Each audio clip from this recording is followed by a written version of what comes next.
Each region then of our portion of Alberta has a group of elected school board trustees who in turn hire the superintendent for that specific region. So within that, I'm the superintendent who's been hired for Canadian Rockies Public Schools, which is in the beautiful Rocky Mountains of Canada. We remain in the middle, and our sole focus is to ensure that our students get the best education they can get. And so the ministry knows we're not coming at it from any particular reason besides that. And that's an important piece within our organization. Now, shifting into the governance role a little bit more and some of the alignment with the province, what's really important is we have what are called accountability and assurance measures, which are a requirement for each and every region of our province. So all of our school divisions are required to do what we refer to as a rolling 4-year education plan for the school division. So it's developed by providing multiple consultation processes with the community, with parents, with students, with staff. And in this consultation process, as well as our annual education results report, which we get that drills right down into specific results of each school, we use these, and they're the origins of developing our 4-year education plan for our province and for our school, or I should say for our school division. But then it drills down even deeper, where the schools themselves develop their own education plans, which align with the 4-year education goals of the division itself. So they also contain strategies and objectives developed from their own school results and from their own school context. And the important piece of this is some really clear transparency we have through the entire school system. So there's the teacher quality standard that describes the professional learning expectations for teachers who work directly with our students. There's a leadership quality standard, and the leadership quality standard outlines the professional expectations for principals, and jurisdiction leaders must demonstrate the conditions under which teachers do their best work. And then finally, mine, the superintendent leadership quality standard, defines the professional expectations for superintendents and what we must demonstrate to create conditions under which school leaders and teachers can do their best work. So there's a real through line of all of these standards, and they apply right from the bottom right to the top.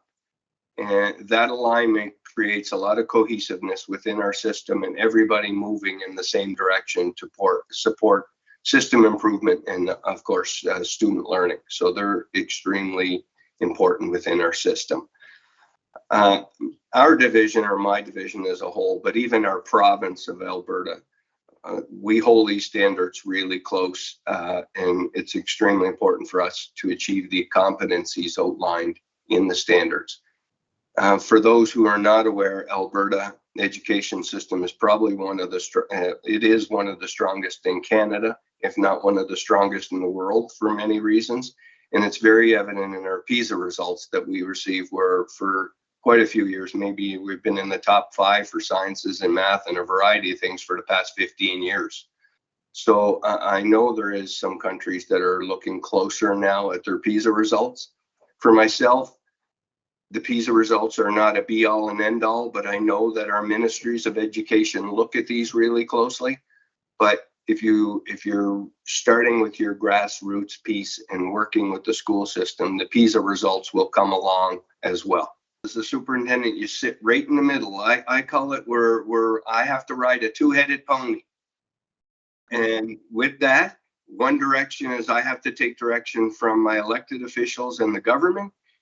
The other side, I have to work really closely with my principals who then in turn work with our teachers. So I sit in the middle of that and hopefully create a culture of excellence within those pieces. I've seen education systems from all over the world. Canada differs significantly in many ways. And one of the biggest is, I think, what I would refer to as my contributions into the system is the most important contribution comes from understanding the research, and that's the data too that we are getting from the system. So we're very fortunate because our provincial government does this provincial testing. For myself as a superintendent, understanding this research from the field is extremely important. And we work hand in hand with some local universities, which is really helpful in this respect. So the body of knowledge and research has increased exponentially in education in the past 10 to 15 years. And those who choose to ignore that, it's at your peril. For me, talking about instructional leadership and how a principal works with their teachers, it's no different than myself. I'm an instructional leader working with my principals to ensure they have the skills to understand what instructional leadership is, working with their teachers, building their capacity. So you have that constant through line through the system, right from the superintendent down, working with the staff. So that good practice cuts across all barriers. So if you have those two pieces in place, that's a really solid foundation for your system. The collaborative essence of the group is, I think, one of our biggest strengths. And also added to that is the work that we do with our local universities. There's a lot of money coming from our government going to the universities to work with us as school divisions to get the research and create a stronger system as a whole. The pieces, I would say, is, a superintendent has to live, eat, and breathe these pieces of research. Now, it's my job to set the table, so to speak, to support an environment with the variables and factors needed that can contribute to the teacher and the student's success via the school administrator. It is one of our goals within our 4-year education plan is the well-being of our students, our staff, and of the system, and how we accomplish that, because we know learners who feel safe, learners who are fed, learners who have a role model within a school or a person they can talk to within a school, all creates a situation where the student's well-being is improved. And then, of course, their learning is on top of that. So well-being, the well-being pieces that Germany is going through, we are doing the exact same thing, because it's become very evident to us through our data, through our research, that mental health issues are skyrocketing. COVID even added to that more so. And we see it in our results, the anxiety in our children, the stress in our children. And the roots, we're still working. We know some of the roots of some of those problems. Some of it comes from stresses within the families where, they're trying to make ends meet and put a meal on the table. Some of it are cultural differences. Some of them are, just mental health issues that our students are dealing with on a daily basis because of social media. Alberta right now is looking at a policy provincially, not even school-wide anymore, of removing cell phones from schools. As a superintendent, I don't know about Germany, but I deal with so many issues in my junior high and my elementary schools because of Snapchat, because of all of these Instagram, all of these different pieces. I'm dealing with issues in our school our students shouldn't have to deal with.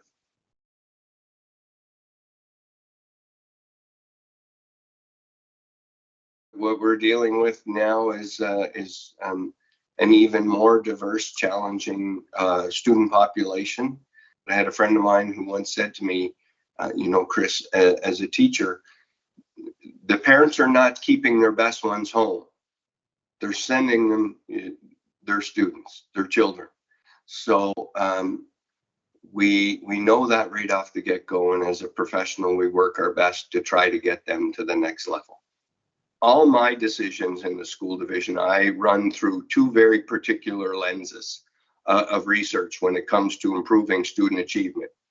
And these two lenses, it doesn't matter when we're talking about equality and diversity, these two different lenses of research that I'm running all my thoughts through cut across all areas, no matter what the diversity is within a system. So we know through research, the single most important variable that improves student achievement is the quality of teacher in the classroom. That's number one. There's huge bodies of research that support this finding.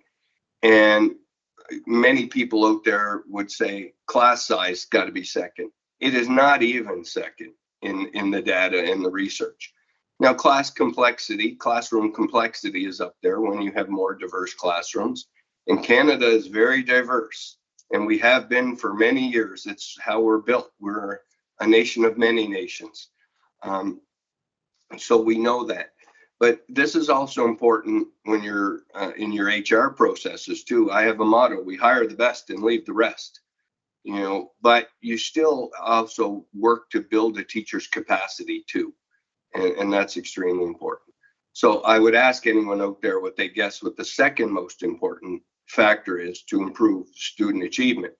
And the second most important variable that improves student achievement is the degree that our principals in our schools work with our teachers to improve their practice.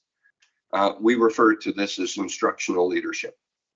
Now, this is the part where the rubber really hits the road, so to speak.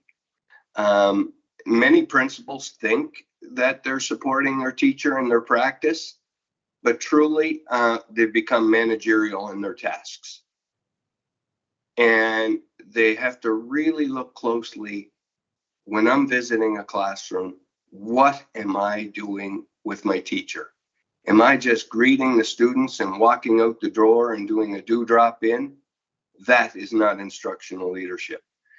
Staying behind your desk and working on a budget all day is not instructional leadership. So these are the parts that are extremely important. So with our division, we've spent years working with research professionals to ensure that our administrators have the skills needed to effectively work with our teachers and have those tools and strategies so they can support student learning. Those are the big pieces for us. So one of the biggest pieces, obviously, is professional learning. And not only for myself, our school principals, but our teachers. So professional learning for our teachers is very important. And how I explain professional learning to those who are not educators or those who are wondering, why do our teachers need time out of the classroom to have professional learning? Teachers are considered professionals themselves in our country. So in order to be professionals, no different than a doctor or an engineer, they're required to constantly be learning to improve their practice. This is extremely important. Many years ago, I had a wise friend say to me, he said, what's the first thing a flight attendant states to you, to all the passengers before an aircraft takes off?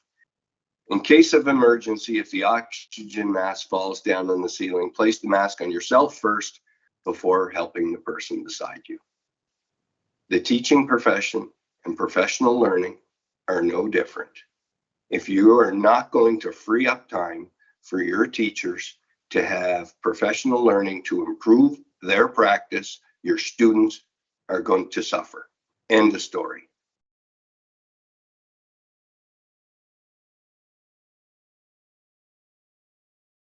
I would consider myself what I refer to as probably a servant leadership style as such.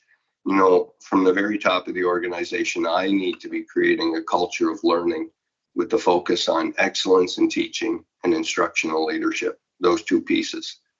I need to create the circumstances for strong instructional leaders within our school divisions to be able to take chances and allow them to take chances and make mistakes, but continually to move our practice forward. I think the sound research-based foundation I talk about is key to impacting the system, and my leadership to make sure that those research pieces are brought into the system. The superintendent can create a culture within a school system, no matter if they think they can or not. And the important piece for me is that type of culture and thinking from the grassroots. So I would say developing that culture of collaboration. And I always have the line that we're better together. And it's not about this hierarchy of structure. I believe more so in flat in my organization. We only fall into our hierarchical roles when a full decision needs to be made on a specific topic. But I'll give you an example. When working within our system, I heavily rely upon our administrators and our teachers to help develop different pieces of our direction for our division, so they feel that ownership. I go by a motto, or the research by Dr. Peter Senge, where he says, if you want to make a change within your organization, you must involve the grassroots, which is your teachers and your principals. If you don't do this, you'll get compliance, but you won't get commitment. And so for me, I involve the teachers. We have highly educated staff in all of Canada, I can say. I probably have well over 60% of my teaching staff have a master's degree, not just their education degree.